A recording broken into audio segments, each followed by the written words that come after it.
എമ്മസമ്മിൻ ധാർമ്മിക വീര്യം ജ്വലിച്ചിടുന്നേ, സത്യദൂതന്മാരുടെ ദൗത്യം പുലർന്നിടുന്നേ, നവോത്ഥാന വിപ്ലവ ചരിതം വളർന്നിടുന്നേ.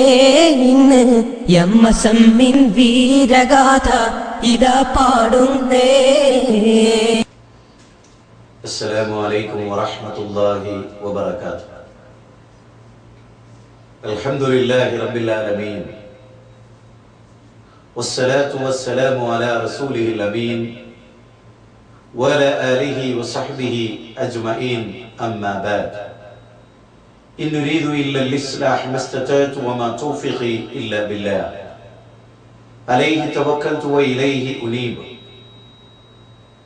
റബ്ബി ഇശ്റഹ് ലി സദ്രി വയസ്സിർ ലി അംരി വഹ്ലുൽ ഉഖ്ദതം മിൻ ലിസാനി യഫ്ഖഹു ഖൗലി. പ്രവാചക തിരുമേനി സല്ലല്ലാഹു അലൈഹി വസല്ലമയുടെ പ്രബോധന കാലഘട്ടം കഴിഞ്ഞ് ഹജ്ജത്തുൽ വിദാഇലെ പ്രവാചകന്റെ വാക്കുകൾ കേട്ട സ്വഹാബാ കിറാം ലോകത്തിന്റെ അഷ്ടദിക്കുകളിലേക്ക് അവരുടെ പ്രബോധന ലക്ഷ്യവുമായി യാത്ര തിരിച്ചു. കേരളത്തിന്റെ മണ്ണിലും അക്കാലഘട്ടത്തിൽ പ്രഗത്ഭന്മാരായ ആളുകൾ മാലിക് ബിൻ ദീനാറിന്റെ നേതൃത്വത്തിൽ കേരളക്കരയിലെത്തി. പ്രവാചകൻ പഠിപ്പിച്ച അധ്യാപനങ്ങൾ വളച്ചുകെട്ടില്ലാതെ അവർ ജനങ്ങളെ പഠിപ്പിച്ചു പോയി. കാലം ഒരുപാട് പിന്നീട് മുന്നോട്ട് പോവുകയും അന്ധവിശ്വാസങ്ങളും അനാചാരങ്ങളും ബൗദ്ധൈവ വിശ്വാസങ്ങളും ഈ സമൂഹത്തിൽ വേരുറപ്പിച്ചു. എക്കാലഘട്ടത്തിലും മനുഷ്യരെ വഴിതെറ്റിക്കാൻ വേണ്ടി അശ്രാന്ത പരിശ്രമം നടത്തിക്കൊണ്ടിരിക്കുന്ന മനുഷ്യന്റെ ഏറ്റവും വലിയ ശത്രുവായ പിശാച് പൗരോഹിത്യത്തെ കെട്ടഴിച്ചു. പടച്ചതമ്പുരാനിൽ നിന്ന് പടപ്പുകളെ അകറ്റി സൃഷ്ടികളെ ആരാധിക്കുന്നതിലേക്ക് പടപ്പുകളെ അവർ നയിച്ചുകൊണ്ടിരുന്നു. വിശുദ്ധ ഖുർആനിനെ ദുർവ്യാഖ്യാനിച്ചുകൊണ്ടും പ്രവാചക വചനങ്ങളിൽ കൈക്രിയകൾ നടത്തിക്കൊണ്ടും സമൂഹത്തെ അവർ വഴിതെറ്റിച്ചു. പിശാചിയേറെ സന്തോഷിക്കുകയായി. അക്കാലഘട്ടത്തിലാണ് കേരളത്തിന്റെ മണ്ണിൽ ഒറ്റപ്പെട്ട നവോത്ഥാന ചിന്തകൾ ഉടലെടുക്കുന്നത്. സയ്യിദ് സനാഉല്ലാഹ് മക്തി തങ്ങളും കെ.എം. മൗലവിയും വക്കം അബ്ദുൽ ഖാദർ മൗലവിയും എല്ലാം നവോത്ഥാന നായകന്മാരിൽ പ്രഗത്ഭരായി. കേരള മുസ്ലിം ഐക്യസംഘത്തിൽ നിന്ന് ആരംഭിച്ച് പിന്നീട് അതൊരു പണ്ഡിത സംഘടനയായി രൂപപ്പെടുകയായി. നന്മയിലേക്ക് നയിക്കുകയും തിന്മ വിരോധിക്കുകയും ചെയ്യുന്ന ഒരു സംഘമുണ്ടാകണമെന്ന്, നന്മയിലേക്ക് നയിക്കുകയും തിന്മ തടയുകയും ചെയ്യുന്ന ഒരു വിഭാഗം ഉണ്ടാകണമെന്ന ഖുർആനിന്റെ വചനം ഇ.കെ. മൗലവി സമൂഹത്തെ ഓർമ്മപ്പെടുത്തി. വൽതകും മിൻകും ഉമ്മത്തും യദ്ഊന ഇലൽ ഖൈരി വയഅമുറൂന ബിൽ മഅറൂഫി വയൻഹൗന അനിൽ മുൻകർ. നന്മ കൽപ്പിക്കുകയും തിന്മ വിരോധിക്കുകയും ചെയ്യുന്ന ഒരു ജനപദം നിങ്ങളിൽ നിന്നുണ്ടാകട്ടെ എന്ന ഖുർആനിന്റെ 3-ാം അധ്യായം 104, 110 വചനങ്ങൾ ഉദ്ധരിക്കപ്പെട്ടു. അങ്ങനെയാണ് ബാഖിയാത്തുസ് സ്വാലിഹാത്തിന്റെ വെല്ലൂർ ബാഖിയാത്തുസ് സ്വാലിഹാത്തിന്റെ അക്കാലഘട്ടത്തിൽ പ്രിൻസിപ്പളായിരുന്ന അബ്ദുൽ ജബ്ബാർ ഹസരത്തിയുടെ നേതൃത്വത്തിൽ ഒരു പണ്ഡിത സംഘടന രൂപീകരിക്കപ്പെടുകയായി. കേരള ജമിയത്തുൽ ഉലമ എന്നാണ് ആ സംഘടനയുടെ പേര്. പൂർണ്ണമായി കേരള ജമിയത്തുൽ ഉലമ അഹ്ലു സുന്നത്തി വൽ ജമാഅ എന്നതായിരുന്നു. അന്ധവിശ്വാസങ്ങളെ ഒട്ടും പൊറുപ്പിക്കാത്ത പണ്ഡിതന്മാരായിരുന്നു ഈ സംഘത്തിൽ ഉണ്ടായിരുന്നത്. മരണത്തിന് ശേഷം ഒരു ജീവിതമുണ്ടെന്നും അവിടെയുള്ള സ്വർഗനരകങ്ങൾ അത് തങ്ങൾക്കൊരു പരീക്ഷണമാണെന്നും സ്വർഗാവകാശികളാകാൻ വിശുദ്ധ ഖുർആനും തിരുസുന്നത്തും അള്ളാഹുവും റസൂലും പഠിപ്പിച്ച പോലെ സ്വീകരിക്കണമെന്നും അവർ മനസ്സിലാക്കി. സ്വാർത്ഥ താല്പര്യങ്ങളില്ലാതെ, പ്രാസ്ഥാനികമായ സങ്കുചിതത്വങ്ങളില്ലാതെ പടച്ചതമ്പുരാന്റെ പ്രീതി കാംക്ഷിച്ചുകൊണ്ട് അവർ പ്രവർത്തനം ആരംഭിച്ചു. എക്കാലഘട്ടത്തിലും പിശാചിന്റെ കൂട്ടാളികളായ പുരോഹിതന്മാർ ഇത് അവർക്കൊരിക്കലും സഹിക്കാവുന്നതായിരുന്നില്ല. അതുകൊണ്ട് തന്നെ അവർ സടകുടഞ്ഞ് എഴുന്നേറ്റു. കേരള ജമിയത്തുൽ ഉലമയിൽ നിന്ന് വിട്ടുപോകാൻ അവർ ആഗ്രഹിക്കുകയും അതിന്റെ അടിസ്ഥാനത്തിൽ സമസ്ത കേരള ജമിയത്തുൽ ഉലമ എന്ന് പറയുന്ന ഒരു സംഘടന രൂപീകരിക്കുകയും ചെയ്തു. വിശുദ്ധ ഖുർആനിനെ തന്നിഷ്ടങ്ങൾക്കൊത്തു വ്യാഖ്യാനിക്കുകയും പൂർവസൂരികളായ സ്വഹാബത്തും താബിഈകളും തബഉൽ അത്ബാഉകളും അവരാരും വ്യാഖ്യാനിച്ചിട്ടില്ലാത്ത പുതിയ വ്യാഖ്യാനങ്ങൾ മെനയുകയും സമൂഹത്തെ അതിനനുസരിച്ച് അവർ രൂപപ്പെടുത്തിയെടുക്കുകയും ചെയ്തു. കാലം ഒരുപാട് മുന്നോട്ട് നീങ്ങി. മുജാഹിദ് പ്രസ്ഥാനം അതിന്റെ ഐതിഹാസികമായ തൗഹീദി പ്രബോധനം കേരളക്കരയിൽ ഗ്രാമങ്ങളിൽ പട്ടണങ്ങളിൽ എല്ലാം ശക്തമായി പ്രബോധനം ചെയ്തു. പൗരോഹിത്യം സടകുടഞ്ഞേനേറ്റു. ശിർക്കിലേക്ക് ആളുകളെ നയിച്ചു. പ്രവാചക വചനങ്ങളിൽ പലതും അവർ ദുർവ്യാഖ്യാനിച്ചു. കള്ള ഹദീസുകൾ കെട്ടിയുണ്ടാക്കുകയും ഷിയ ചിന്താഗതിക്കാരായ ആളുകൾ നിർമ്മിച്ച നൂതനമായ ഹദീസുകളെ അവർ ജന മനസ്സുകളിൽ കൊണ്ടുവരികയും ജനങ്ങളെ അസത്യത്തിലേക്ക് നയിക്കുകയും ചെയ്തു.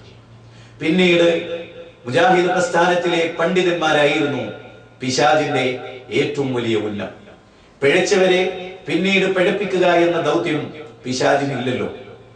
ഷിർക്കിന്റെ കൂട്ടാളികളെ വീണ്ടും ഷിർക്കിലേക്ക് നയിക്കേണ്ട ആവശ്യം പിശാചിനില്ല. തൗഹീദിന്റെ ആളുകളെ ഷിർക്കിലേക്കും സുന്നത്തിന്റെ ആളുകളെ ബിദ്അത്തിലേക്കും നയിക്കുന്നതിൽ പിശാച് അതിൻ്റെതായ പരിശ്രമങ്ങൾ നടത്തിക്കൊണ്ടിരുന്നു. പിശാച് നിങ്ങളുടെ പ്രത്യക്ഷ ശത്രുവാണെന്നും ഫത്തഖിദൂഹു അദുവ്വ, അതുകൊണ്ട് അവനെ നിങ്ങൾ ശത്രുവായി കാണണമെന്നും ഖുർആൻ മാനവരാശിയെ ഓർമ്മപ്പെടുത്തി.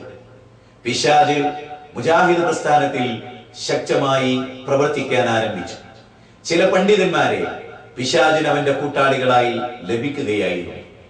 പിന്നീട് മുജാഹിദ് പ്രസ്ഥാനത്തിലെ പല പണ്ഡിതന്മാർക്കും സ്വന്തമായ അഭിപ്രായങ്ങൾ ഉണ്ടായി.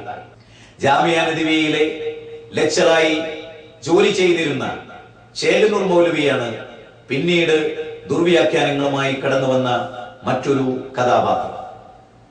ഹദീസുകളെ അദ്ദേഹം നിഷേധിക്കാൻ തുടങ്ങി. ബുഖാരിയെ അദ്ദേഹം ചോദ്യം ചെയ്തു. പ്രഗത്ഭനായ പ്രവാചകന്റെ ശിഷ്യനെ 1600 ഹദീസുകൾ ലോക മനസാക്ഷിക്ക് സമർപ്പിച്ച അബൂ ഹുറൈറയെ അദ്ദേഹം ജൂതനായി ചിത്രീകരിച്ചു.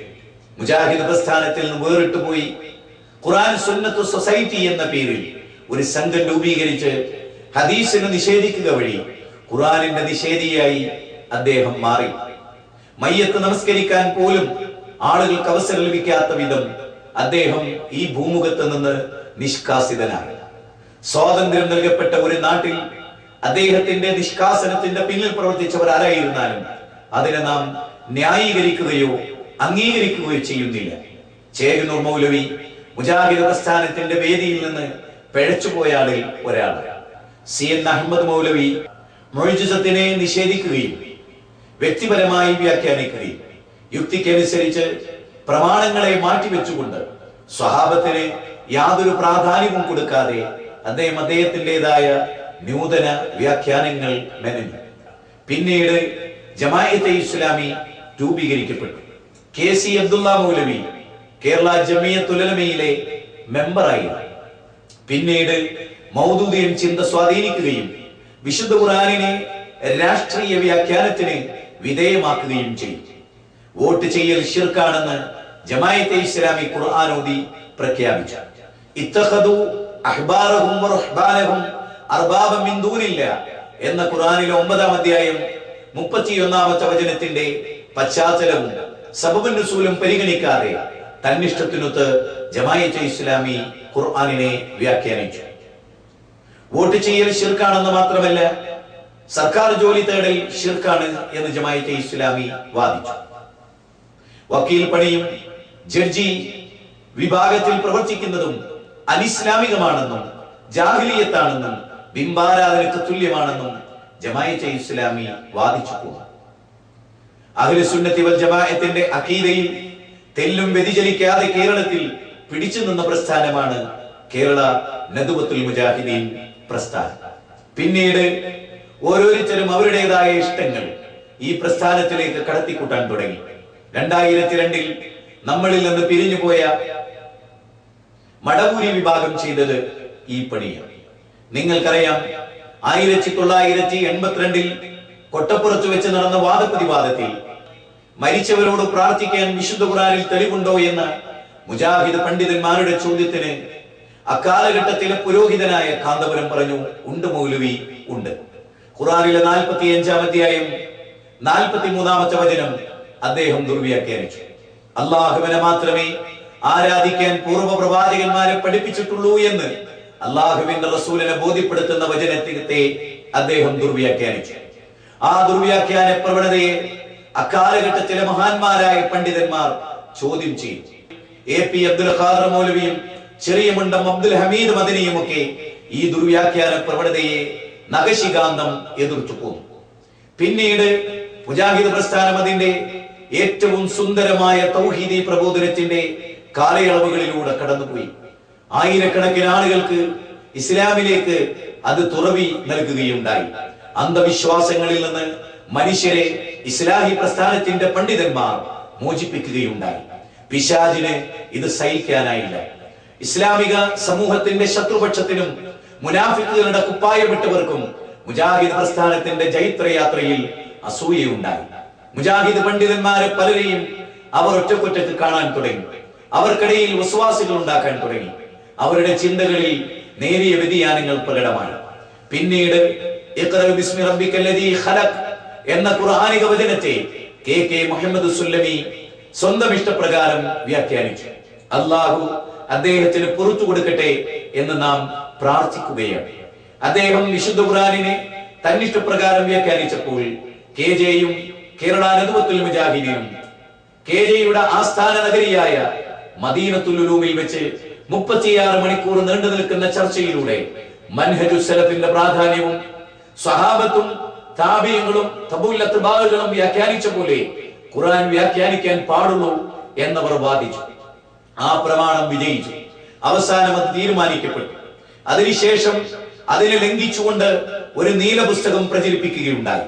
അതിൽ ഏറ്റവും വലിയ പങ്ക് വഹിച്ചത് അലവി മൗലവിയുടെ പൊന്നോമന പുത്രൻ A അബ്ദുസ്സലാം സുല്ലമിയായിരുന്നു. ജീവൽ മരണ പോരാട്ടം നടത്തി നവോത്ഥാന പ്രസ്ഥാനത്തിന് മൂടുംപാവും നൽകിയ മഹാസ്വാത്വികനായ അലവി മൗലവി റഹ്മയുള്ളയുടെ മകൻ ഈ വിധത്തിൽ ദുർവ്യാഖ്യാനിക്കാൻ തുടങ്ങി. വിശുദ്ധ ഖുർആനിനെ അനവധി തവണ അദ്ദേഹം ദുർവ്യാഖ്യാനങ്ങൾക്ക് വിധേയമാക്കി. ഹദീസുകളെ യുക്തി കൊണ്ട് അദ്ദേഹം അളന്നു.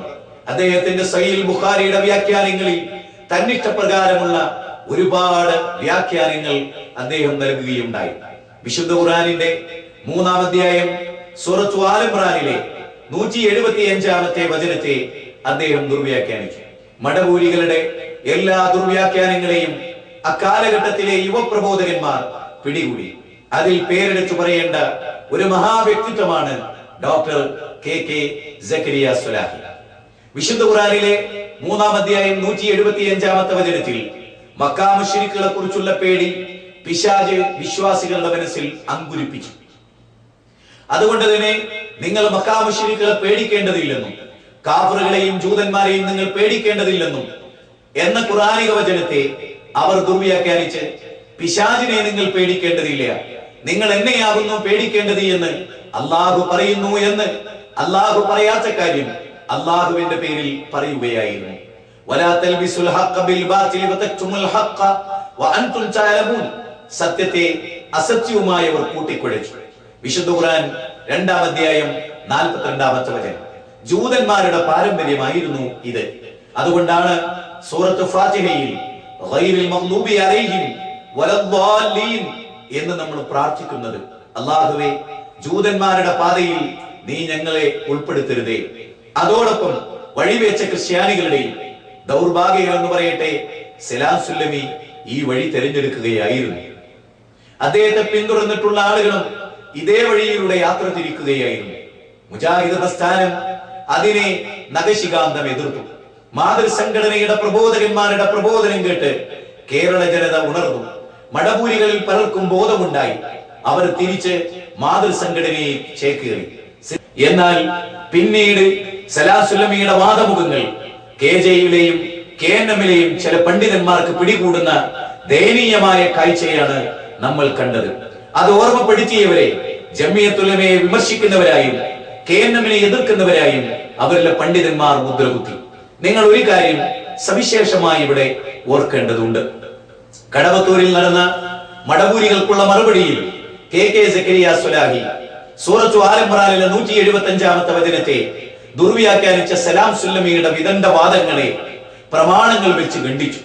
അതിന്റെ തൊട്ടുമേലെയുള്ള ഖുർആനിക വചനം ഉദ്ധരിച്ചുകൊണ്ട് യഥാർത്ഥത്തിൽ അല്ലാഹു എന്താണ് ഉദ്ദേശിക്കുന്നത് എന്ന് അദ്ദേഹം അന്ന് പഠിപ്പിച്ചു കൊടുത്തു. പിശാചിനെ അല്ലാഹുവിനെ ഭയപ്പെടുന്ന പോലെ മുജാഹിദുകളിലെ ഔദ്യോഗിക വിഭാഗം ഭയപ്പെടുന്നു എന്ന് സുല്ലമിയുടെ പുതിയ കണ്ടെത്തലിനെ KK സക്കരിയ സ്വലാഹി തകർത്ത് തരിപ്പണമാക്കി. എന്നാൽ പിന്നീട് സലാം സുല്ലമി നടത്തിയ അതേ ദുർവ്യാഖ്യാനം ജമിയത്തുലമയിലെ പ്രഗൽഭ പണ്ഡിതനും KNM-ന്റെ സെക്രട്ടറിമാരിൽ ഒരാളുമായ ഇന്ന് ഈ സംഘടനയിലെ കുഴപ്പത്തിന് ചുക്കാൻ പിടിക്കുന്ന വ്യക്തി സലാം സുല്ലമിയുടെ അതേ വഴി സ്വീകരിച്ച് മുന്നേറുന്ന കാഴ്ച ജാമിയ നദിവയിൽ വിളിച്ചു വരുത്തിയ മുജാഹിദ് പ്രവർത്തകർക്കിടയിൽ അദ്ദേഹം നടത്തിയ വിദണ്ഡവാദത്തിൽ നാം കാണുകയാണ്. ഇതേ ഖുർആനിക വചനത്തെ സലാം സുല്ലമി എങ്ങനെ ദുർവ്യാഖ്യാനിച്ചുവോ അതുപോലെ അദ്ദേഹം ദുർവ്യാഖ്യാനിച്ചു. സഹോദരങ്ങളെ, സലാം സുല്ലമി ദുർവ്യാഖ്യാനിച്ചാൽ അത് ദുർവ്യാഖ്യാനവും നമുക്ക് ഇഷ്ടപ്പെട്ട ഒരു പണ്ഡിതൻ ദുർവ്യാഖ്യാനിച്ചാൽ അത് ദുർവ്യാഖ്യാനമല്ല എന്ന് പറയുന്നത് ഏത് നീതിബോധത്തിന്റെ അടിസ്ഥാനത്തിലാണ്? വലാ യജ്രിമന്നകും ശൻആന ഖൗമിൻ അലാ അല്ലാ തഅദിലു അഅദിലു ഹുവ അഖറബു ലിത്തഖ്വ. ഒരു വിഭാഗത്തോടുള്ള ഈർഷ്യത, അവരോട് അനീതി കാണിക്കാൻ നിങ്ങളെ പ്രേരിപ്പിക്കാതിരിക്കട്ടെ എന്ന ഖുർആനിന്റെ 5-ാം അധ്യായം 8-ാമത്തെ വചനം ഇത്തരുണത്തിൽ നാം ഓർക്കേണ്ടതാണ്. വലൗലാ അൻഫുസികും വബിൽ വാലിദൈനി വല്ലഖ്റബീൻ യകൂനു വലിയൻ ഔ ഫഖീറാ. ഖുർആനിലെ 4-ാം അധ്യായം 135-ാമത്തെ വചനം. നിങ്ങളുടെ മാതാപിതാക്കൾക്കും നിങ്ങൾക്കെതിരിലുമായിരുന്നാലും നിങ്ങൾ നീതിക്ക് വേണ്ടി നിലകൊള്ളണമെന്നാണ്. ഖുർആനിന്റെ വചനത്തെ ദുർവ്യാഖ്യാനിച്ച സലാം സുല്ലമിയെ നാം പിടികൂടുകയും അദ്ദേഹം പുതിയ വാദക്കാരനാണെന്ന് പറയുകയും അദ്ദേഹം യുക്തിവാദിയാണെന്ന് നാം പ്രചരിപ്പിക്കുകയും ചെയ്തുവെങ്കിൽ അതേ വഴി സ്വീകരിച്ച നമ്മുടെ കൂട്ടത്തിലെ ഈ പണ്ഡിതനെ നാം എന്തു പിടിക്കണം? സഹോദരങ്ങളെ, വളരെ പ്രധാനമായ ഒരു കാര്യത്തിലേക്ക് നിങ്ങളുടെ ശ്രദ്ധ ക്ഷണിക്കുകയാണ്. ജമിയത്തുൽ ഉലമ പുറത്തിറക്കിയ റുഖിയ ശർഇയ്യ, അതുപോലെ തന്നെ പിശാച് തുടങ്ങിയ വിഷയങ്ങളിൽ ജമിയത്തുൽ ഉലമ പണ്ഡിതോചിതമായി ചർച്ച നടത്തി എന്ന് പറയുന്ന ഒരു പുസ്തകമുണ്ടല്ലോ ഈ അടുത്ത കാലത്ത് പ്രചരിപ്പിക്കപ്പെട്ടത്. അതിൽ ധാരാളം തെറ്റുകളുണ്ട് എന്ന് പല ആളുകളും ചൂണ്ടിക്കാണിച്ചു. അവരെ കഴുതകളെന്നും വിഡ്ഢികളെന്നും വിളിച്ച് വിമർശിച്ചവരോട് വളരെ ഹൃദയഹാരിയായി ഒരു ചോദ്യം ചോദിക്കട്ടെ. 2006-ൽ സലാം സുല്ലമി ദുർവ്യാഖ്യാനിച്ച അതേ ആയത്ത് 2009-ൽ ഇത് ഞാൻ ഈ പറഞ്ഞ പണ്ഡിതൻ ദുർവ്യാഖ്യാനിക്കുന്നു. ദുർവ്യാഖ്യാനിക്കുക മാത്രമല്ല, അതിൽ ഉറച്ചു നിൽക്കുകയും പിന്നീട് 2011-ന് ശേഷം ജമിയത്തുൽ ഉലമ ഒരു ബുക്ക് ഇറക്കാൻ തീരുമാനിക്കുകയും 2012-ൽ അത് ബുക്കായി പ്രസിദ്ധീകരിക്കുകയും ചെയ്തപ്പോൾ സലാം സുല്ലമിയുടെ അബദ്ധം 2009-ൽ ബോധപൂർവം ജാമിയ നദിമയിൽ വെച്ച് നടത്തിയ ഈ ദുർവ്യാഖ്യാനം എങ്ങനെ ജമിയത്തുൽ ഉലമയുടെ ബുക്കിൽ വന്നു? പരിഭാവനത്വം തുളുമ്പി നിൽക്കുന്ന ജമിയത്തുൽ ഉലമയെ ഹൈജാക്ക് ചെയ്ത് മടവൂരിസം പ്രചരിപ്പിച്ചതിനെ എതിർത്തതാണോ ഞങ്ങൾ ചെയ്ത തെറ്റ് എന്ന് നിങ്ങൾ ഗൗരവമായി ഓർക്കണം. MT വിഷനെ പല രൂപത്തിൽ ദുർവ്യാഖ്യാനിക്കുകയും തെറ്റിദ്ധരിപ്പിക്കുകയും ചെയ്തവർ മാക്സിമം തെറ്റിദ്ധരിപ്പിക്കുന്ന വിഷൻ എന്നും മുജാഹിദുകളുടെ തൗഹീദിൽ മായം ചേർക്കുക, വിഷം ചേർക്കുന്നവരെന്ന് പറയുന്നവരോട് മൂവർ സംഘത്തെ തിരുത്തുന്ന വിഷൻ എന്ന് തിരുത്തി വായിക്കണമെന്ന് ഈ സന്ദർഭത്തിൽ ഞാൻ ഓർമ്മപ്പെടുത്തുകയാണ്.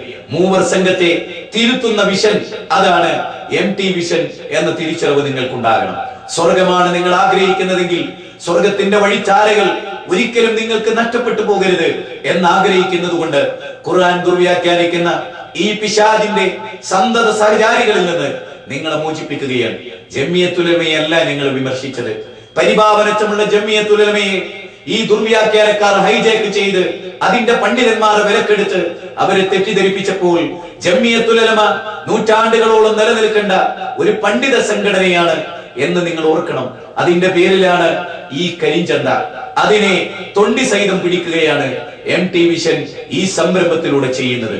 നിങ്ങൾ ആ ഭാഗം വളരെ പ്രസക്തമായി കേൾക്കുകയും വബശ്ശിർ ഇബാദ് അല്ലദീന യസ്തമിഊനൽ ഖൗൽ ഫയത്തബിഊന അഹ്സനഹു ഉലൈക അല്ലദീന ഹദാഹുമുല്ലാഹ് വഉലൈക ഹും ഉലുൽ അൽബാബ്.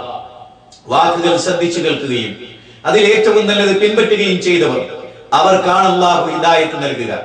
അവരാകുന്ന ബുദ്ധിജീവികൾ എന്ന് അല്ലാഹു പറയും. ഈ കൂട്ടത്തിലായിരിക്കണം നമ്മൾ. പ്രമാണങ്ങളുടെ പിന്നാലെ പോവുകയും പ്രമാണങ്ങളെ അംഗീകരിക്കുകയും 1982 കാന്തപുരം ഖുർആൻ ദുർവ്യാഖ്യാനിച്ചപ്പോൾ നാം പിടികൂടി. വിശുദ്ധ ഖുർആനിലെ 4-ാം അധ്യായം 64-ാമത്തെ വചനത്തെ വലൗ അന്നഹും യളമു അൻഫുസഹും ജാഊക എന്ന വചനത്തെ 4 വർഷങ്ങളിലായി 4 എഡിഷനുകളിലായി ആയത്ത് തിരുത്തുകയും അർത്ഥങ്ങൾ തിരുത്തുകയും നബി സല്ലല്ലാഹു അലൈഹി വസല്ലമ അല്ലാഹുവിനോട് പൊറുക്കലിനെ തേടുക എന്നതിനു പകരം റസൂലിനോട് പൊറുക്കലിനെ തേടണമെന്ന് ദുർവ്യാഖ്യാനിച്ച് ശിർക്ക് പ്രചരിപ്പിച്ച പൗരോഹിത്യത്തെ പിടിച്ചുകെട്ടിയ നാം അതേ പാതയിൽ തുടരുന്നു എന്ന് കേൾക്കുമ്പോൾ വേദനയുണ്ട്. അതുകൊണ്ട് തന്നെ ആ ഭാഗം വിശദീകരിക്കുകയാണ് MT വിഷൻ. നിങ്ങളുടെ ഹൃദയം ഇതിനു നേരെ തുറന്നു വെക്കുക. നമുക്കാരോടും വിരോധമില്ല, നമുക്കാരോടും പക്ഷപാതിത്വമില്ല. നാം ആരുടെയും അടിമകളല്ല. അള്ളാഹുവിന്റെ അടിമകളാകാൻ നാം ശ്രമിക്കുക. ഇനി തുടർന്ന് നിങ്ങൾ ഈ തട്ടിപ്പിന്റെ എല്ലാ വശവും കേൾക്കുകയും മനസ്സിലാക്കുകയും ചെയ്യുക.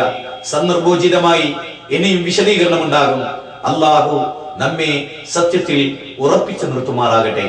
അസ്സലാമു അലൈക്കും വറഹ്മത്തുള്ളാഹി. ബിസ്മില്ലാഹിർ റഹ്മാനിർ റഹീം. അദ്ധ്യായം 3 ആലു ഇമ്രാൻ. മദീനയിൽ അവതരിച്ചത്. وَإِنَّ مِنْهُمْ لَفَرِيقًا يَلْوُونَ أَلْسِنَتَهُم بِالْكِتَابِ لِتَحْسَبُوهُ مِنَ الْكِتَابِ وَمَا هُوَ مِنَ الْكِتَابِ وَيَقُولُونَ هُوَ مِنْ عِندِ اللَّهِ وَمَا هُوَ مِنْ عِندِ اللَّهِ وَيَقُولُونَ عَلَى اللَّهِ الْكَذِبَ وَهُمْ يَعْلَمُونَ. വേദഗ്രന്ഥത്തിലെ വാചകശൈലികൾ വളച്ചൊടിക്കുന്ന ചിലരും അവരുടെ കൂട്ടത്തിലുണ്ട്. അത് വേദഗ്രന്ഥത്തിൽപ്പെട്ടതാണെന്ന് നിങ്ങൾ ധരിക്കുവാൻ വേണ്ടിയാണത്. അത് വേദഗ്രന്ഥത്തിലുള്ളതല്ല. അവർ പറയും അത് അല്ലാഹുവിന്റെ പക്കൽ നിന്നുള്ളതാണെന്ന്. എന്നാൽ അത് അല്ലാഹുവിങ്കൽ നിന്നുള്ളതല്ല. അവർ അറിഞ്ഞുകൊണ്ട് അല്ലാഹുവിന്റെ പേരിൽ കള്ളം പറയുകയാണ്. മനുഷ്യനിർമ്മിതമായ സങ്കല്പങ്ങൾക്കും സിദ്ധാന്തങ്ങൾക്കും ചരിത്രത്തിലെന്നും അല്പായുസ് മാത്രമേ ഉണ്ടായിട്ടുള്ളൂ. വാചക കസർത്തുകൾ കൊണ്ടും അക്ഷരങ്ങളുടെ മായാജാലങ്ങൾ കൊണ്ടും അല്പകാലം അത് പിടിച്ചു നിൽക്കും. പിന്നീട് അവകൾക്കെല്ലാം ചരിത്രത്തിന്റെ ചവറ്റുകൊട്ടയിലെ അഗാധ സുഷുപ്തിയാണ് കാലം വിധിച്ചിട്ടുള്ളത്. ലാ ഇലാഹ ഇല്ലല്ലാഹ് എന്ന കലിമത്തു തൗഹീദിൽ നിന്നും ഊർജവും വീര്യവും ഉൾക്കൊണ്ട് അള്ളാഹുവിന്റെ മാർഗത്തിൽ കഠിനമായി യത്നിക്കുന്നവരാണ് നാം മുജാഹിദുകൾ. പരിശുദ്ധ ഖുർആനും അതിന്റെ വിശദീകരണമായ നബിചര്യയും സ്വീകരിക്കുന്നതിനും സ്വീകരിച്ചാചരിക്കുന്നതിനും സച്ചരിതരായ സലഫുകളുടെ മാർഗം അവലംബിച്ചുകൊണ്ട് നമ്മുടെ മുൻഗാമികൾ വെട്ടിത്തെളിച്ച പാതയിലൂടെ നടന്നു നീങ്ങുന്ന നമുക്ക് നന്മയുടെ കൈത്തിരിയായി മാലോകരുടെ മുമ്പിൽ ഇന്നും വിളിച്ചു പറയാനുള്ളത് മുൻഗാമികൾ വിട്ടേച്ചു പോയ നൂറ്റാണ്ടുകളോളം പഴക്കമുള്ള അതേ ആദർശം തന്നെയാണ്. ബുദ്ധിക്കും ഇംഗിതത്തിനും സ്ഥാനം കൊടുത്തുകൊണ്ട് ഇസ്ലാമിനെ അവസരോചിത മതമാക്കി മാറ്റാൻ തൊത്തുദീക്ഷയില്ലാത്ത വിധം നാവും പേരയും ഉപയോഗിക്കുന്ന ആളുകൾ ഈ പഴക്കമുള്ള ആദർശത്തെ പരിക്കേൽപ്പിക്കാൻ എന്നും ശ്രമിച്ചിട്ടുണ്ട്. ഇസ്ലാമിനെ നെഞ്ചോട് ചേർത്ത സലഫുകളുടെ ആദർശത്തെ ജീവനേക്കാൾ ഉപരി സ്നേഹിച്ച, വാക്കിലും പ്രവൃത്തിയിലും ലക്ഷ്യത്തിലും സജീവത കൈവരിച്ച പ്രബോധകന്മാർ ഇത്തരം അപകടകാരികളെ കയ്യോടെ പിടികൂടിയിട്ടുണ്ട് എന്ന് നമ്മൾ അനുസ്മരിക്കേണ്ട ചരിത്രമാണ്. ഇന്നിതാ സംഘടനാ നേതൃത്വം ത്രസിപ്പിച്ചപ്പോൾ ഉടലെടുത്ത തന്റെ മടവൂരി ചിന്തക്ക് ആധികാരികതയുണ്ടാക്കാൻ പ്രമാണങ്ങളിൽ വന്ന തെളിവുകൾ മൂടിവെച്ചുകൊണ്ടും അള്ളാഹുവിന്റെ വചനങ്ങളിൽ ഗൗരവമായ തിരിമറികൾ നടത്തിക്കൊണ്ടും പ്രബോധന മേഖലകളിൽ അലറിക്കൊണ്ട് അരക്കെട്ടുറപ്പിച്ചിറങ്ങിയിരിക്കുകയാണ് ഒരു പണ്ഡിതൻ. മുജാഹിദ് പ്രസ്ഥാനത്തിന്റെ പദവികൾ ദുരുപയോഗം ചെയ്ത് ഇയാൾ നടത്തുന്ന അട്ടിമറികൾ പ്രമാണബദ്ധമായി തന്നെ നിങ്ങളുടെ മുമ്പിൽ സമർപ്പിക്കാനാണ് MT വിഷന്റെ ഈ എളിയ ശ്രമം. പ്രമാണങ്ങളിൽ ഇയാൾ നടത്തിയ കൃത്രിമത്തിന്റെ അപകടം ഇസ്ലാഹി പ്രസ്ഥാനത്തിലെ പല പ്രബോധകന്മാരും സഗൗരവം മുജാഹിദ് കൈരളിയെ ഉണർത്തിയിട്ടുള്ളതാണ്. എന്നാൽ ഇത് ഉണർത്തിയ പണ്ഡിതർ ഈ ആദർശ പ്രസ്ഥാനത്തിന്റെ പുറത്തും അതല്ലാത്തവർ പ്രസ്ഥാനത്തിന്റെ അകത്തും ഇതെന്തൊരു ദുര്യോഗം. إن الذين يكتمون ما أنزلنا من البينات والهدى من بعد ما بيناه للناس في الكتاب أولئك يلعنهم الله ويلعنهم اللاعنون. إلا الذين تابوا وأصلحوا وبينوا فأولئك أتوب عليهم وأنا التواب الرحيم. ഈ രണ്ട് വചനങ്ങൾ വിശ്വാസികളെ നമ്മുടെ നെഞ്ചകത്തേക്കായി ഇത് കൊള്ളുന്നത് വിശുദ്ധ ഖുർആനാണ്. 2-ാം അധ്യായമാണ്, 189 160. ഇനി അർത്ഥം കേൾക്കണ്ടേ? ഞാനൊരു അല്പ ഫാസ്റ്റ് കുറച്ചിട്ട് പറയാം. അർത്ഥം കേട്ടോ. നാം അവതരിപ്പിച്ച തെളിവുകളും മാർഗദർശനവും വേദഗ്രന്ഥത്തിലൂടെ ജനങ്ങൾക്ക് നാം വിശദമാക്കി കൊടുത്തതിന് ശേഷം മറച്ചുവെക്കുന്നവരാരോ അവരെ അള്ളാഹു ശപിക്കും. ജിന്നിനെ പറ്റി അള്ളാഹു പറഞ്ഞു ഒരായത്തില്. ആ ആയത്തിനെ അടുത്ത് ഇരുത്തുക.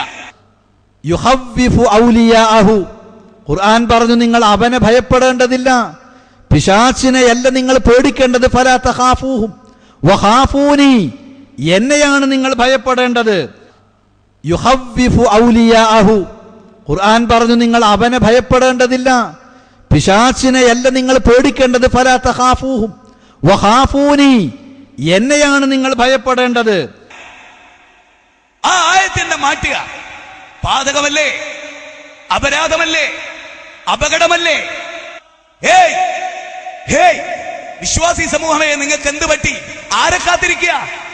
അള്ളാന്റെ കിതാബിനെതിരെ പ്രവർത്തിച്ച സ്വർഗം തരാന്ന് റസൂല് പറഞ്ഞിട്ടുണ്ടോ? എന്താ പറഞ്ഞത്? അള്ളാഹ് അവതരിപ്പിച്ച തെളിവ് കണ്ണ് കണ്ടിട്ട് അത് ചില ആളുകൾക്ക് വേണ്ടി പറയാതെ മൂടി വെച്ചാൽ അള്ളാഹ് ശപിക്കുന്നു. എല്ലാ മലക്കുകളും ഒന്നടങ്കം ശപിക്കുന്നു. സഹോദരിമാരെ, പറ, അള്ളാന്റെ ശാപകോപങ്ങൾ കിട്ടുന്ന ആളാകണോ നമ്മള്? പറയും.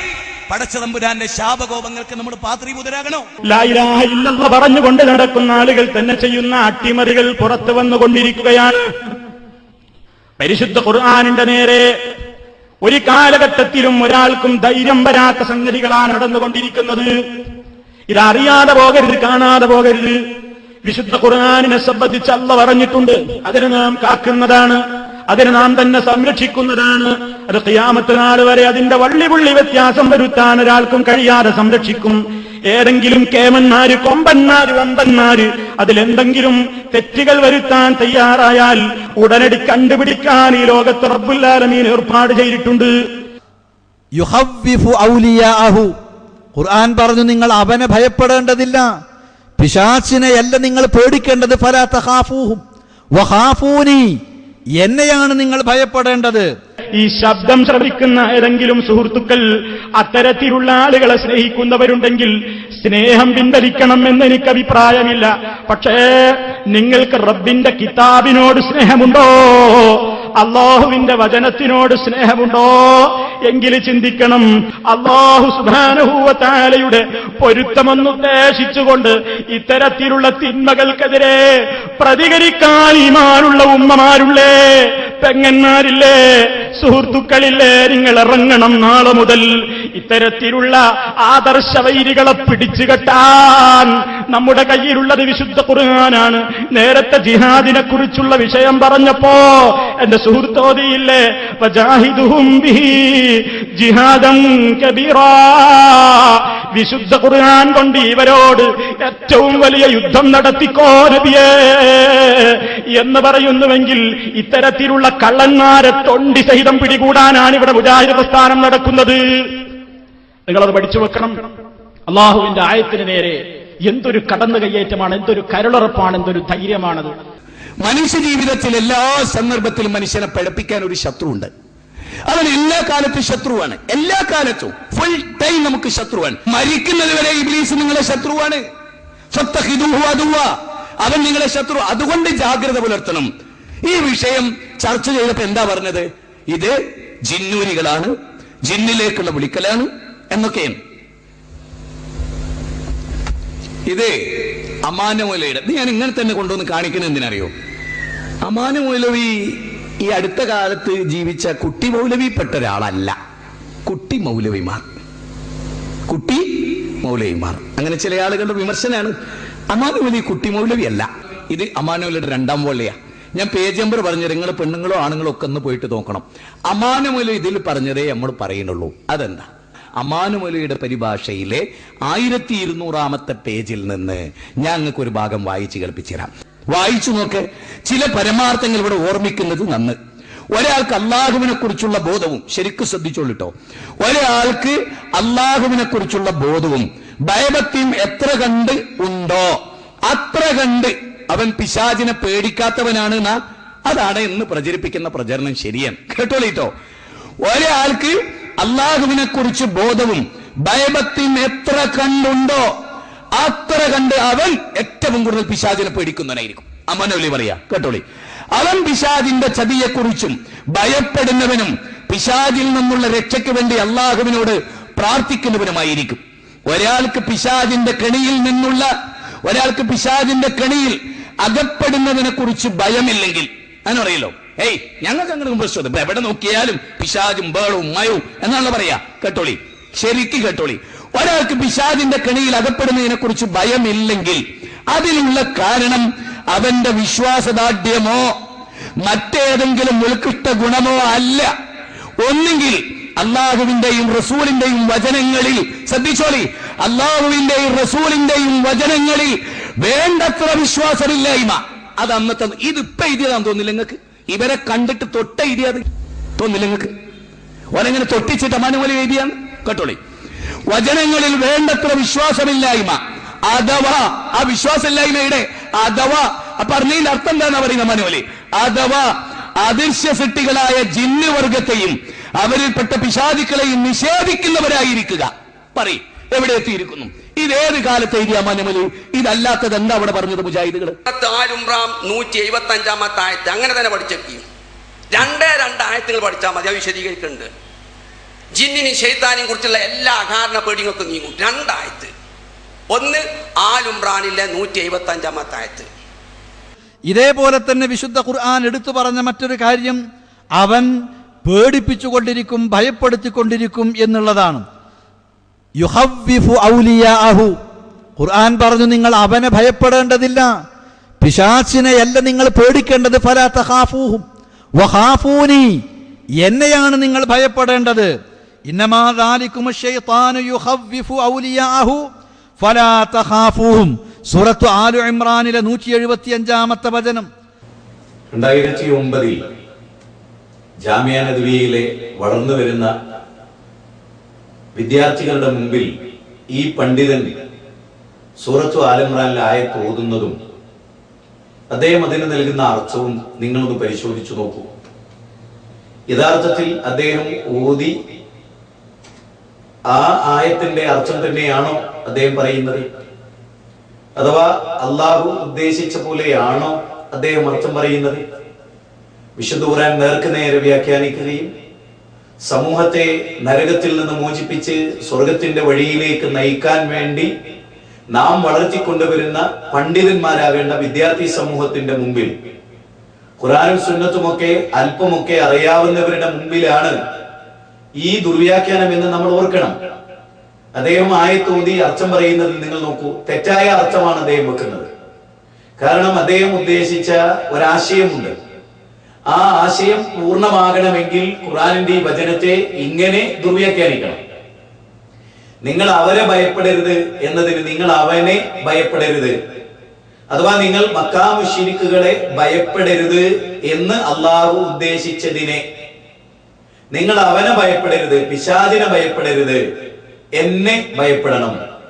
അഥവാ പിശാചുമായി ബന്ധപ്പെട്ട് കേരളക്കരയിൽ കൃത്യമായ തസ്കിയത്തും തർബിയത്തും നടത്തുകയും വൈശാരിക ദുർബോധനങ്ങളിൽ നിന്ന് ഈ സമൂഹത്തെ രക്ഷിക്കാൻ വേണ്ടി പണ്ഡിതന്മാർ നിർവഹിച്ച ദൗത്യത്തെ കൊച്ചാക്കാൻ വേണ്ടിയാണ്, അവരെ എതിർക്കാൻ വേണ്ടിയാണ് ഖുർആൻ ഇങ്ങനെ ദുർവ്യാഖ്യാനിക്കുന്നത്. ഇത് സലാം സുല്ലമി നടത്തിയ ദുർവ്യാഖ്യാനമാണ്. അഥവാ ഇത് മടബൂരിസമാണ്. നമുക്ക് പാടില്ലാത്തതും ഖുർആനിനെതിരും മൻഹജു സലഫിനെതിരുമായ ഒരു വഴിയാണ്. അദ്ദേഹം എത്ര തവണയാണ് അർത്ഥം തെറ്റിച്ചു പറയുന്നത്? എന്താണ് അദ്ദേഹത്തിന്റെ ലക്ഷ്യം എന്ന് നിങ്ങൾ മനസ്സിലാക്കുക. അപ്പൊ ഇത് ബോധപൂർവമാണ്, അബദ്ധമല്ല എന്ന് നിങ്ങൾ മനസ്സിലാക്കണം. ഇത് അബദ്ധമാണ്, ചെറിയ തെറ്റാണ്, വേണമെങ്കിൽ ന്യായീകരിക്കാം എന്നൊക്കെ പറയുന്ന ഭാഗങ്ങൾ തുടർന്ന് വരുന്നുണ്ട്. ആ ഭാഗത്ത് അതുമായി ബന്ധപ്പെട്ട കമന്റുകൾ ഉണ്ടാകും. നിങ്ങൾ അദ്ദേഹം ഈ വചനത്തിന് നൽകുന്ന അർത്ഥവും വിശദീകരണവും നിങ്ങൾ ശ്രദ്ധിച്ചു നോക്കൂ. ബോധപൂർവമായാണ് എന്ന് പറയാൻ കാരണം ഇത് ജമിയത്തുൽ ഉലമയുടെ ബുക്കിൽ വന്നു.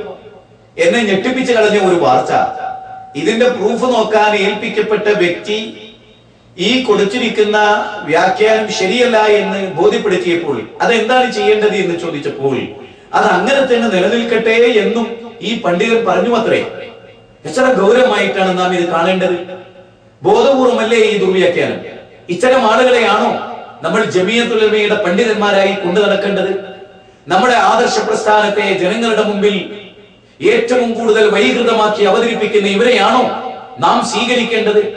അല്ലാഹു സുബ്ഹാനഹു വ തആലയിലേക്ക് മടങ്ങിപ്പോകുന്ന ഒരു ദിവസത്തെ എന്തുകൊണ്ട് നാം ഭയപ്പെടുന്നില്ല എന്ന് ഇത്തരുണത്തിൽ ഗൗരവമായി നാം ഓർക്കേണ്ടതുണ്ട്.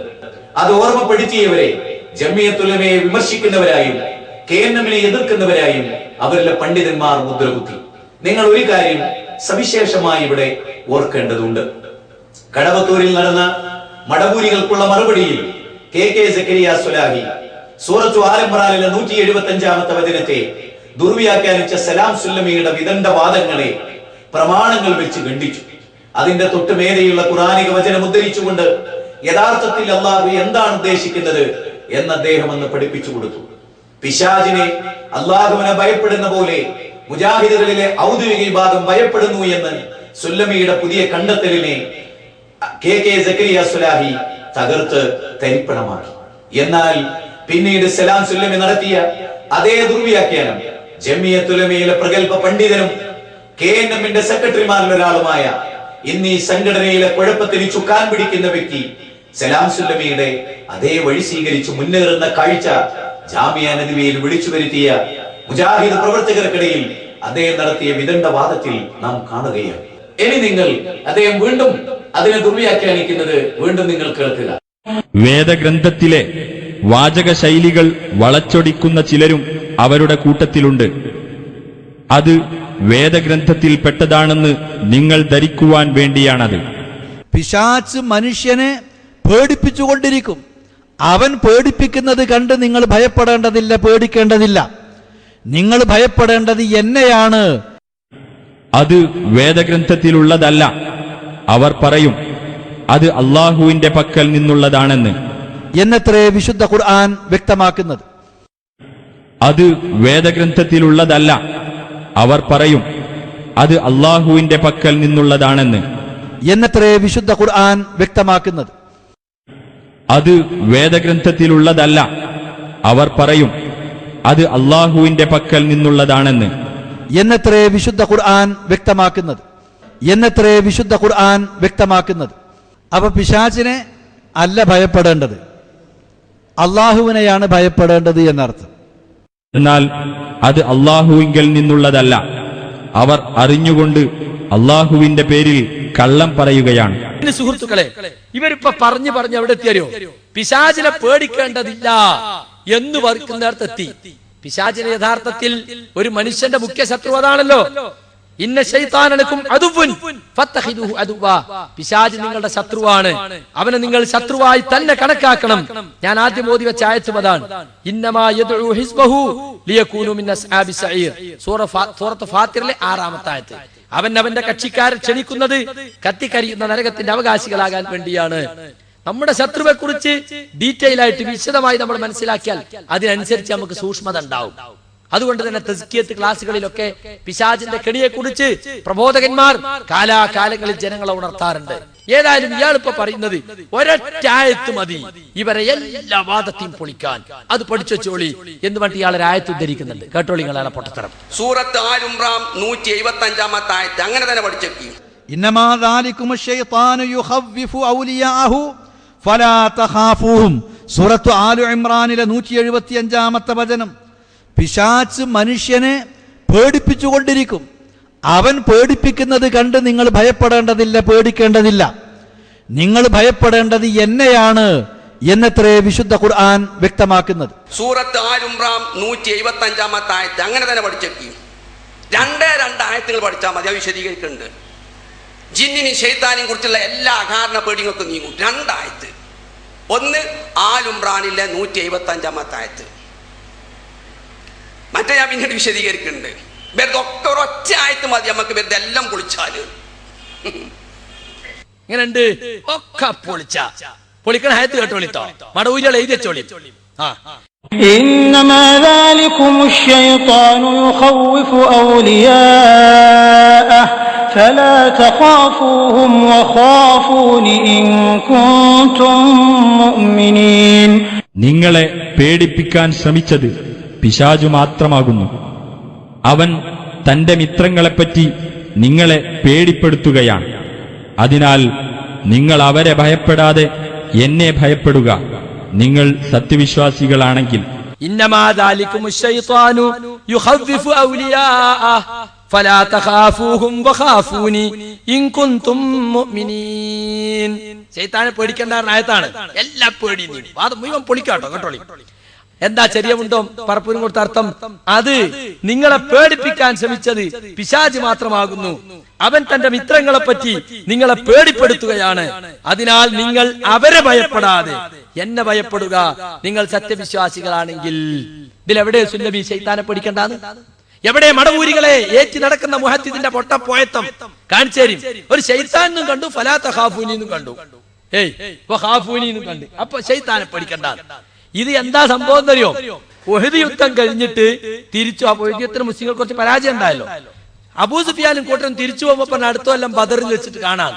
പക്ഷെ ബദറിന്റെ സീസൺ ആയപ്പോഴേക്ക് യുദ്ധത്തിന് ഒരുക്കം ചെയ്യാൻ അവർക്ക് സാധിച്ചില്ല. ക്ഷാമവും മറ്റും പിടിപെട്ടു.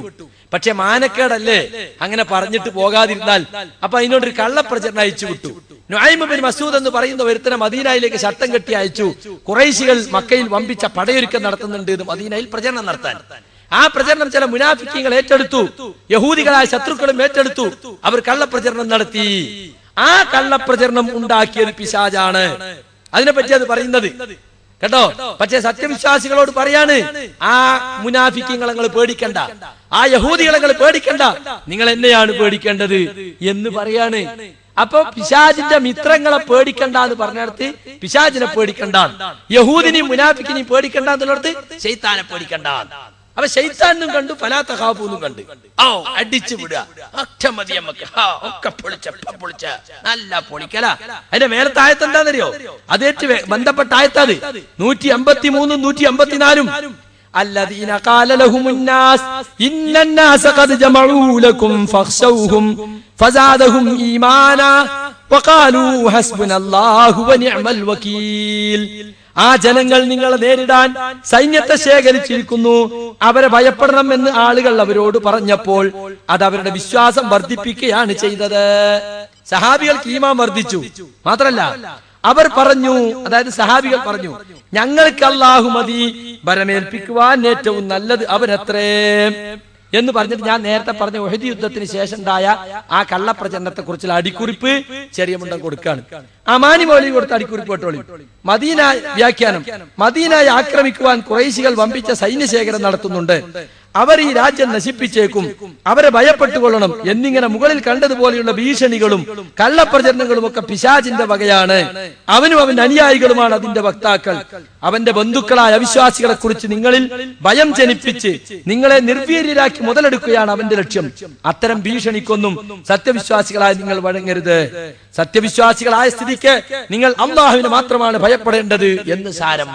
അപ്പൊ അള്ളാഹുവിനെ ഭയപ്പെടണം, പിശാചിന്റെ മിത്രങ്ങളെ പേടിക്കണ്ട എന്ന് പറഞ്ഞത് പിശാചിനെ പേടിക്കണ്ട എന്നാക്കി വ്യാഖ്യാനിച്ചു. പക്ഷേ ഇയാള് പറഞ്ഞ വലിയ ആനക്കാരി വെച്ച് മുണിങ്ങി നടക്കല്ലേ, ഓരോന്നിന്റെ നടത്തവും കിബറും കണ്ട. ഒരു മൈക്കപ്പ പ്രസംഗിച്ചിട്ടില്ലേ, ജംഇയ്യത്തുൽ ഉലമക്ക് തെറ്റി എന്ന് തെളിയിക്കാൻ നട്ടലുള്ള ആരെങ്കിലും ലോകത്തിന്റെ ഏതെങ്കിലും കോണിൽ ജീവിച്ചിരിക്കുന്നുവെങ്കിൽ ഇന്ന് അനസും ഹനീഫയും അവരെ വിളിക്കുന്നു, വരൂ നിങ്ങളെ തെളിയിച്ചു തരൂ. ഓരോന്നിന്റെ നടത്തവും കിബറും കണ്ട. ഒരു മൈക്കപ്പ പ്രസംഗിച്ചിട്ടില്ലേ, ജംഇയ്യത്തുൽ ഉലമക്ക് തെറ്റി എന്ന് തെളിയിക്കാൻ നട്ടലുള്ള ആരെങ്കിലും ലോകത്തിന്റെ ഏതെങ്കിലും കോണിൽ ജീവിച്ചിരിക്കുന്നുവെങ്കിൽ ഇന്ന് അനസും ഹനീഫയും അവരെ വിളിക്കുന്നു, വരൂ നിങ്ങളെ തെളിയിച്ചു തരൂ. കേരള ജംഇയ്യത്തുൽ ഉലമ പുറത്തിറക്കിയ പുസ്തകം ഇതാണ്. ഈ പുസ്തകത്തിന്റെ കവർ പേജിൽ തന്നെ ഇത് പ്രസിദ്ധീകരിച്ചതാരാണ്? കേരള ജംഇയ്യത്തുൽ ഉലമയാണെന്നുണ്ട്. ഇതിന്റെ പുറകിലും ഇത് പ്രസിദ്ധീകരിച്ചത് കേരള ജംഇയ്യത്തുൽ ഉലമയാണെന്നുണ്ട്. ഇതിന് ആമുഖം എഴുതിയത് കേരള ജംഇയ്യത്തുൽ ഉലമയുടെ സെക്രട്ടറിയായ എം മുഹമ്മദ് മദനി ആ പദവി വെച്ചുകൊണ്ട് തന്നെയാണ്. ഇനി ഇതിലെ അബദ്ധങ്ങളില്ലേ എന്നാണ്. ഇതില് പറയത്തക്ക ആദർശപരമായ അബദ്ധങ്ങൾ ഒന്നും തന്നെയില്ല. ഒരു സൂക്ഷ്മതക്കുറവ് ഈ പുസ്തകത്തിൽ വന്നത് എന്ന് പറഞ്ഞാൽ ഇബ്നു കസീർ റഹിമഹുല്ലയുടെ ഒരു തഫ്സീറിന്റെ അർത്ഥം കൊടുക്കുന്നിടത്ത് പിശാചിന്റെ മിത്രങ്ങൾ എന്ന് പറയേണ്ടിടത്ത് പിശാചുക്കൾ എന്ന് എഴുതി പോയിട്ടുണ്ട്. യുഹവ്വിഫു ഔലിയാഅഹു, ഖുർആൻ പറഞ്ഞു നിങ്ങൾ അവനെ ഭയപ്പെടേണ്ടതില്ല, പിശാചിനെയല്ല നിങ്ങൾ പേടിക്കേണ്ടത്. ഫലാ തഖാഫൂഹും വഖാഫൂനി, എന്നെയാണ് നിങ്ങൾ ഭയപ്പെടേണ്ടത്. തിരുത്തേണ്ട ഒരബദ്ധം എന്ന് പറയുന്നത് ഈ പിശാചുക്കൾ എന്നത് പിശാചിന്റെ മിത്രങ്ങൾ എന്നാക്കണം എന്നതല്ലാതെ വേറെ ഒരു തെറ്റും ഈ പുസ്തകത്തിൽ ഇല്ല. തിരുത്തേണ്ട ഒരബദ്ധം എന്ന് പറയുന്നത് ഈ പിശാചുക്കൾ എന്നത് പിശാചിന്റെ മിത്രങ്ങൾ എന്നാക്കണം എന്നതല്ലാതെ വേറെ ഒരു തെറ്റും ഈ പുസ്തകത്തിൽ ഇല്ല. ഒരു തെറ്റ് പറ്റിയ ഖുർആൻ എന്താ പറഞ്ഞത്? തെറ്റാണ്, സമ്മതിച്ചോട്ടെ. ഇനിയിപ്പോ വേറൊരു സംഗതി കൂടെ ഉണ്ട്. അങ്ങനെ ഞങ്ങൾ പറഞ്ഞിട്ടുണ്ടെങ്കിൽ യുഹവ്വിഫു ഔലിയാഅഹു, ഖുർആൻ പറഞ്ഞു നിങ്ങൾ അവനെ ഭയപ്പെടേണ്ടതില്ല, പിശാചിനെയല്ല നിങ്ങൾ പേടിക്കേണ്ടത്. ഫലാ തഖാഫൂഹും വഖാഫൂനി, എന്നെയാണ് നിങ്ങൾ ഭയപ്പെടേണ്ടത്. അങ്ങനെ ഞങ്ങൾ പറഞ്ഞിട്ടുണ്ടെങ്കിൽ ഞങ്ങൾക്ക് തെറ്റിന്നല്ലാതെ ജമിയത്തുൽ തെറ്റിയെന്നെവിടെ? ഞങ്ങൾക്ക് തെറ്റിന്നല്ലാതെ ജമിയത്തുൽ തെറ്റിയെന്നെവിടെ? ഞങ്ങൾക്ക് തെറ്റിന്നല്ലാതെ ജമിയത്തുൽ തെറ്റിയെന്നെവിടെ? ജമിയത്തുൽ ഉലമ ബുക്കിറക്കുക എന്ന് പറഞ്ഞാൽ എങ്ങനെയാ സംഭവിക്കുക? ജമിയത്തുൽ ഉലമ എന്ന് പറഞ്ഞൊരു സാധനം ബുക്ക് ചെയ്തുവോ? ഇല്ലല്ലോ. ആ ജമിയത്തുൽ ഉലമയിലുള്ള ഒരാളോ രണ്ടാളോ മൂന്നാളോ നാലാളോ അഞ്ചാളോ കൂടി ഒരു ബുക്ക് എഴുതും. അത് ആ ജമിയത്തുൽ ഉലമയിൽ ഉത്തരവാദപ്പെട്ട ബോഡി ചർച്ച ചെയ്യും. ഇപ്പൊ KNM ബുക്കിറക്കി എന്ന് പറഞ്ഞാൽ KNM എന്ന് പറഞ്ഞൊരു ബുക്ക് ഒരു സാധനം ഇറക്കുവോ? ഇല്ല. ISM ഒരു ലഘുലേഖ ഇറക്കി എന്ന് പറഞ്ഞാൽ നമ്മൾ ഈ കോളേജ് പഠിക്കുന്ന ആളുകൾ, നിങ്ങൾ ഇവിടുത്തെ MSM ലഘുലേഖ ഇറക്കലില്ലേ? ഒരാളാ ലഘുലേഖ എടുത്തിട്ട് പറയാ ഇത് MSM എഴുതിയതല്ല, ഇത് ജമാൽ എഴുതിയതാണ്, ഇത് മുഹമ്മദ് എഴുതിയതാണ്, ഇത് അബ്ദുൽ ഖാദർ എഴുതിയതാണ് എന്ന് പറഞ്ഞാൽ സംഗതി ശരിയാവും. ഒന്നുകിൽ ജമാലാവും, അല്ലെങ്കിൽ മുഹമ്മദാവും, അല്ലെങ്കിൽ അബ്ദുൽ ഖാദർ ആവും. അതെങ്ങനെയാ MSM-ൻ്റെതാകുന്നത്? MSM-ന്റെ ബോഡി കൂടി ഇത് ഇറക്കാൻ ഇന്നയാളെ ചുമതലപ്പെടുത്തുന്നു എന്ന് പറയുന്നു. അയാളത് എഴുതുന്നു. അത് MSM-ന്റെ ആ ബോഡി പരിശോധിച്ച് പുറത്തിറക്കുന്നു. എന്നിട്ട് അതിന്റെ അടിയിൽ MSM ജാമിയ നദവിയ യൂണിറ്റ് എന്ന് പറഞ്ഞാൽ പിന്നെ അത് ആരതായി? MSM ജാമിയ നദവിയൻ്റെതായി. പിന്നെ ഒരാള് അത് MSM എഴുതിയതല്ല, അത് MSM എഴുതിയതല്ല എന്ന് പറഞ്ഞാൽ ലോകത്തൊരു ബുക്ക് അങ്ങനെ ഇറങ്ങൂല. ഒരു സംഘം കേരള ഭാഷാ ഇൻസ്റ്റിറ്റ്യൂട്ടിന്റെ ബുക്ക് എന്ന് പറഞ്ഞാൽ കേരള ഭാഷാ ഇൻസ്റ്റിറ്റ്യൂട്ട് ഇങ്ങനെ ഒരു സാധനം കസേലമ പോയിരുന്ന് എഴുതുന്നതല്ല. അത് എഴുതാൻ കുറെ ആളെ ചുമതലപ്പെടുത്തും, എന്നിട്ട് പരിശോധിക്കും, പുറത്തിറക്കും. അതേപോലെയാണ് ജമിയത്തുൽ ഉലമയുടെ പുസ്തകം. ഇതിൽ പലരും എഴുതിയതുണ്ട്, പലരുടെ അഭിപ്രായങ്ങളുണ്ട്. യുഹവ്വിഫു ഔലിയാഅഹു, ഖുർആൻ പറഞ്ഞു നിങ്ങൾ അവനെ ഭയപ്പെടേണ്ടതില്ല, പിശാചിനെയല്ല നിങ്ങൾ പേടിക്കേണ്ടത്. ഫലാ തഖാഫൂഹും വഖാഫൂനി, എന്നെയാണ് നിങ്ങൾ ഭയപ്പെടേണ്ടത്. പലരുടെ അഭിപ്രായങ്ങളുണ്ട്. ആ വീക്ഷണങ്ങൾ